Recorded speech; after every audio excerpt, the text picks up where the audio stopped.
chrétiens syriens ou irakiens, n'hésitez pas à nous contacter. Merci beaucoup. Merci. Anne-Claude Rançon est présidente de l'association Eleutheros, qui signifie libre en grec. Elle défend en France la liberté et le droit de changer de religion. Elle s'occupe également des réfugiés irakiens. Voilà. Madame. Voilà, je vais plutôt refaire juste une rectification. C'est pour défendre la liberté de conscience, le droit de pratiquer la religion chrétienne, notamment en France. Pour devenir chrétien, on sait que l'islam ne reconnaît pas l'apostasie, même en France, puisque le Conseil français du culte musulman ne reconnaît pas explicitement dans sa charte le droit d'apostasier pour le musulman. Ce qui fait que quelquefois, il subit des pressions, des menaces intolérables quand il a décidé de choisir la religion chrétienne. Voilà.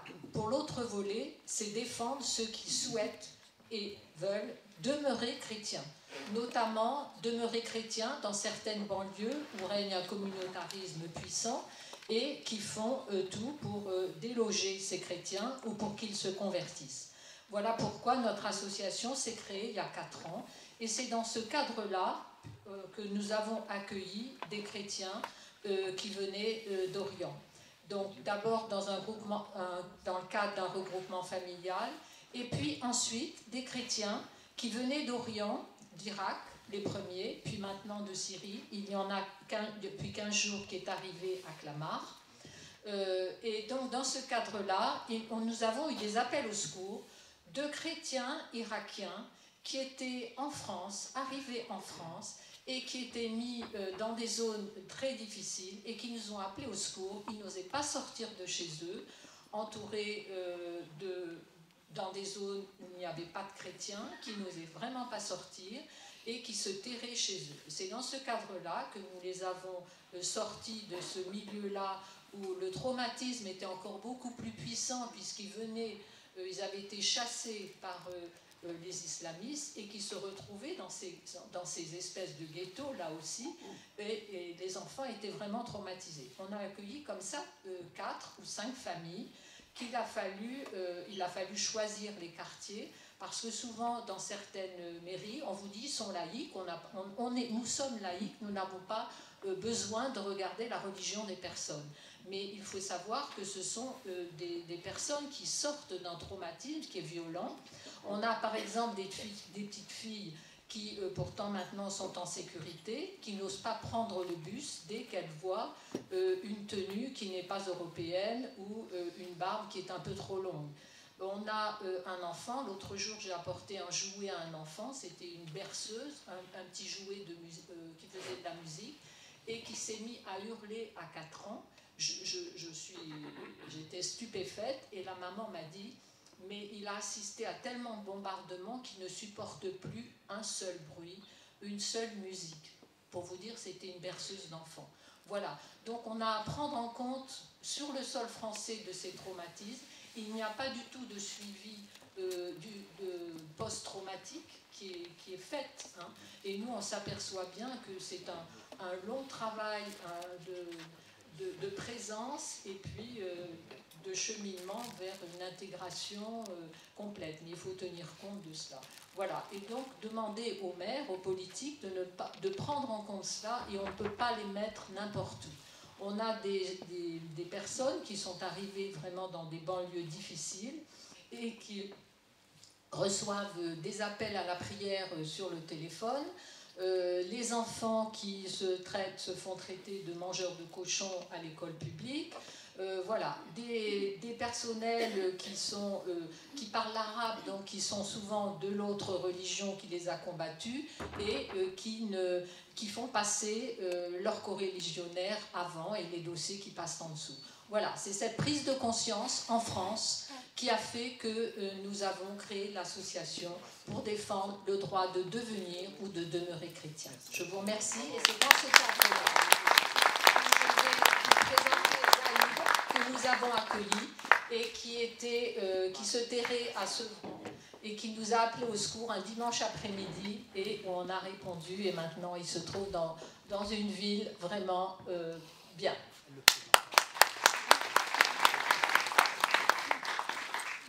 Il va parler en irakien, moi je suis égyptien, on va essayer de se comprendre pour que je puisse le traduire. Bonsoir. Bonsoir. أنا آسف ما أتكلم اللغة الفرنسية. Il s'excuse qu'il ne pouvait pas parler en français, il va parler en arabe.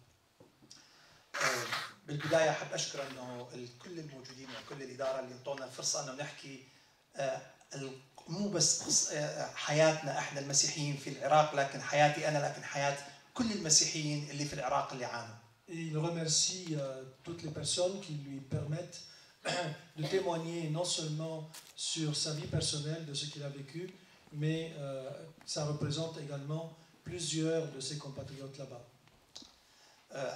اسمي زيد متي الطويل. Il s'appelle Zaid Mati El Tawil. عندي متزوج وعندي 3 أطفال. Marié avec 3 enfants. وطبعا أنا بالأصل نحن من سكنة مدينة نينوى. Nous venons de le pays de Ninive. المدينة المسيحية العريقة بكنائسها وأديرتها. La ville connue par ses couvents et par ses églises. لدينا أديرة وكنائس بنيت في القرن الثالث والرابع الميلادي. Nous avons des couvents, des monastères et des églises qui ont été construites au 3e, 4e siècle.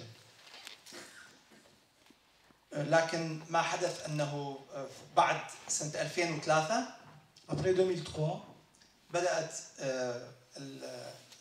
ما تسمى بدولة العراق الإسلامية. On a commencé par parler du pays de l'Irak islamique. بدأت في 2004 و2005 بدأ اضطهاد شديد على المسيحيين. 2004-2005, une persécution forte contre les chrétiens a démarré. في كل العراق وبالأخص في نينوى. Dans tout l'Irak, mais plus particulièrement à Ninive. في سنة 2005 تم خطف ابن أختي. En 2005, ils ont kidnappé le fils de ma sœur. وتم دفع مبلغ $10,000 لكي ما يطلقون سراحه. Et il fallait payer $10,000 pour qu'on puisse le libérer. وفي سنة 2006 En 2006, قتلوا أختي. ils ont tué ma sœur. وقتلوا ابن عمي أي ابن عمتي. Et ils ont tué également un cousin germain. بعد ما خطفونه وعذبونه. Après l'avoir kidnappé et torturé. والسبب هو لأنه إحنا مسيحيين. Et la seule raison, c'est qu'il était chrétien. بعد سنتين 2007 En 2007, تم تهديدي أنا برسالة من دولة العراق الإسلامية ولا زلت أحتفظ بهذه الرسالة. j'ai reçu une lettre de menace du pays de l'Irak islamique et je garde encore cette lettre avec moi. وعلى أثرها تهجرت أنا وعائلتي من الموصل إلى قراقوش. Et donc, à partir de là, nous avons quitté Moussoul, donc de Ninive, Moussoul, et nous sommes allés à Karakosh.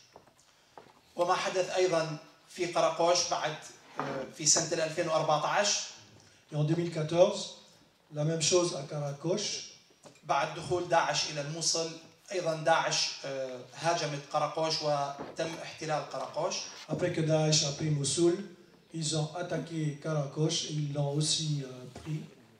وهربنا في 6/8 كل المسيحيين عامة من القرى المسيحية في وقت واحد. Et nous sommes tous partis, tous les chrétiens de tous les villages en même temps. وفي وقت واحد آلاف السيارات كانت تنتظر في العراء أو في الصحراء. Et en même temps, plusieurs milliers de voitures étaient en plein désert, en train de partir. لأكثر من 10 ساعات إلى أن سمحوا لنا أن ندخل إلى كردستان. Pendant 10 heures d'attente jusqu'à ce qui nous ont permis d'aller au Kurdistan. وكانت أصوات القذائف والرمي وإحنا ومع عوائلنا في السيارات لا نعرف ماذا نفعل. Et nous entendions les bruits de canon, mais on ne savait pas, on était dans les voitures et on ne savait pas qu'est-ce qu'il fallait faire. وهذا ما حدث معنا وهي ليست قصتي وحدي لكن هي هاي قصة ومعاناة جميع المسيحيين في العراق. Voilà ce qui nous est arrivé, c'est pas seulement mon histoire, c'est l'histoire de plusieurs chrétiens irakiens qui ont subi le même sort. في سنة 2005 من بدأ الاضطهاد للمسيحيين في الموصل. Depuis 2005, depuis le démarrage de la persécution des chrétiens à Mossoul, كانت الجوامع في الموصل تصيح لا تشتروا بيوت المسيحيين لأنه ستأخذوها مجانا. on entendait dans les haut-parleurs des mosquées, n'achetez pas les maisons des chrétiens parce que vous allez l'obtenir gratuitement. وهو نفس الإسلام اللي احتل قبل 1400 سنة، احتل نينوى المدينة المسيحية، هو نفس الإسلام اللي احتلها اليوم. Et l'islam d'il y a 1400 ans qui a pris Ninive est le même islam d'aujourd'hui qui a détruit et qui persécute les chrétiens. نعم. لكن اللي أحب أن نحكيه أنه إحنا ليس هنا وجودنا صدفة. Il faut savoir que notre présence ici, le fait qu'on soit là, ce n'est pas un hasard. لكن الله حب أن نكون هون لأنه لنا رسالة هنا. Je pense que Dieu a voulu que nous soyons là parce que nous avons une mission ici. ورسالتنا أنه ما حدث في العراق وفي سوريا وفي لبنان سيحدث هنا في باريس في فرنسا. Notre mission, c'est que on voudrait vous dire que ce qui nous est arrivé en Syrie, en Irak, on va le voir arriver aussi ici. لكن علينا أن نعمل. Nous devons travailler. لا زالت أمامنا الفرصة. Nous avons encore l'occasion. وعلينا أن نصلي من أجل فرنسا أولا. Et nous devons prier pour la France en premier. وعلينا أن نتكلم مع أخونا المسلم. Nous devons dialoguer et parler avec notre frère musulman. نحن لسنا ضد المسلمين لكن نحن ضد الإسلام. Nous ne sommes pas contre les musulmans, mais nous sommes contre l'islam fanatique. علينا أن نحب المسلم وأن نتكلم معه عن الحقيقة. عليه أن يعرف الحقيقة. Nous devons parler avec les musulmans, il faut qu'ils sachent la vérité. اليوم الحقيقة يجب أن نتكلم بها وإلا راح نفقد وطننا الثاني إحنا. Nous devons parler la vérité parce que sinon nous allons aussi perdre notre deuxième patrie. فعلينا أن نتكلم ولا أن نخاف. Nous devons parler sans peur. لأنه مسؤوليتنا أن نتكلم وبكل صراحة وبكل حق أن نتكلم الحقيقة. Notre devoir est de parler et de dire la vérité. وشكرا جزيلا. وأحب أشكر بالحقيقة احنا من وصلنا إلى فرنسا لمسنا محبة الشعب الفرنسي والرحمة والمحبة لمسناها من خلال المنظمة إليتيغوس اللي نشكرها شكر جزيل جدا على رعايتها لمسيحيين جميع مسيحيي العراق اللي وصلوا. Je suis très reconnaissant pour Eleutheros qui en sent l'amour et la responsabilité qu'ils ont prise vis-à-vis de nous qui sommes en difficulté. Merci Eleutheros.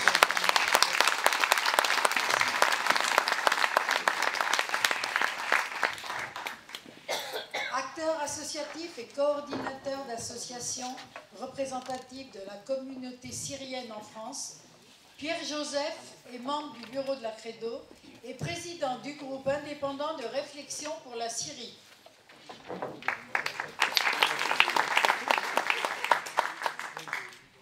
Bonsoir à tous, merci d'être venus, merci monsieur le maire. Je voudrais vous poser deux questions. Est-ce qu'il y a des Syriens d'origine parmi vous? Il y en a un. Oui, mais je pense qu'il y en a plusieurs, mais qu'ils ne le sachent pas. Je vais vous dire pourquoi. On parlait tout à l'heure de Syriens qui sont venus ici, réfugiés ou migrants, peu importe. Mais est-ce que vous savez, la première arrivée des Syriens était quand en France? Les Syriens sont venus dès le 1er siècle en Europe pour apporter la religion chrétienne. Parmi eux, c'était des clercs et des prêtres. Ils sont venus ici, non pas pour rester, ils rentraient toujours en Syrie et au Liban. Jusqu'au fin 7e siècle, 8e siècle, où la religion dite musulmane est arrivée en Syrie et au Liban. et s'éclater entre l'Europe et cette région. Et ces Syriens qui étaient en Syrie ne peuvent plus y rentrer, donc ils sont restés ici. Voilà comment ils sont devenus réfugiés malgré eux. Ils ne sont pas traversés clandestinement, ils étaient ici, ils faisaient des biens à ces pays, à ces régions. Alors, pour vous dire encore plus, il y a un petit village qui n'est pas loin de Paris, à 100 km, qui s'appelle Pont-sur-Yonne. Sur-Yonne, c'est la rivière Yonne. Et en fait, au 7e jusqu'au 8e siècle, c'est toujours été écrit pont syriaque, c'est-à-dire le pont syrien.